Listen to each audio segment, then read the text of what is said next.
that effort and that endeavor.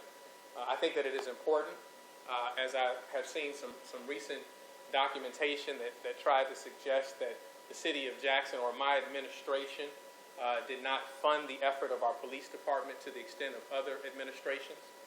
First of all, foremost, this disinformation, not misinformation. Misinformation is information that you mistakenly provide. Disinformation is information that is intended to deceive, intended to create a narrative that is not correct. There was a comparison drawn between my administration and the previous administration, and this is not a shot at any administration, saying that my administration had about a 20% gap in the efforts of our funding of our police department. Now, that information suggested that the city council gave more money to police. The reality is that our administration asked for more money.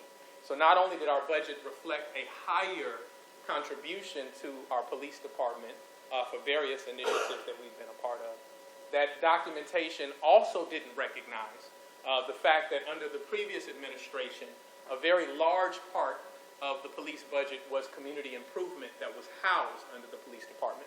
So when you look at the increase under the Lumumba administration for police, not only do you see an increase on its face, but there's also an increase that you need to interpret the numbers to see, which would be the fact that while the number dedicated to police was less under the prior administration, it was even less when you consider the fact that community improvement was parked under the police department.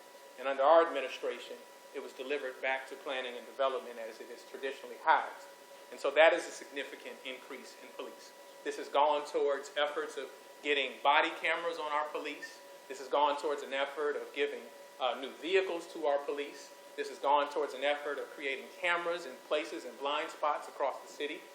This has gone towards an effort in what our administration raised in terms of giving more dignity to our police officers. We still stand by the position that we can attack crime comprehensively. It doesn't have to be an either-or proposition. I think that we can pay our officers more. We have talked about a solution to do that, which would cost the average resident $20 a year. $20 a year can sustain the pay raises that we have talked about for police. And at the same time, we can use the historic one-time funding to house and initiate youth programs that help support our youth and help engage our youth and help support the economy. You know, one factor that we often leave out of the equation when we talk about the increased violence or the higher rates of violence in certain communities is where you have a higher average household income, you typically have lower occurrences of violence. And so it is very much connected to how you engage youth, and it is very much connected to workforce development and those things that we're working on. And so we want to make sure that we operate off of a correct record. We want to make sure that we continue to lean in sincerely, and I thank everyone who was a part of that.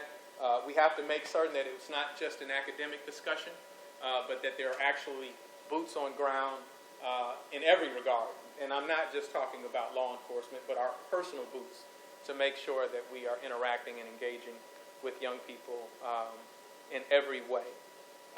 You know, I have continued to lift up the issue of bipartisan gun legislation, and I don't think that we have to have a reductive analysis. You can be a person who believes in people's right to bear arms and actually has no problem with ownership, the lawful ownership of a gun, as I do, and at the same time have common sense regulation that ensures that they don't get in the hands of those people with limited judgment that can cause harm to individuals or large groups. And so we support that. We continue to be a part of a number of initiatives that support that and have always supported that. One thing that we've talked about is even smart guns.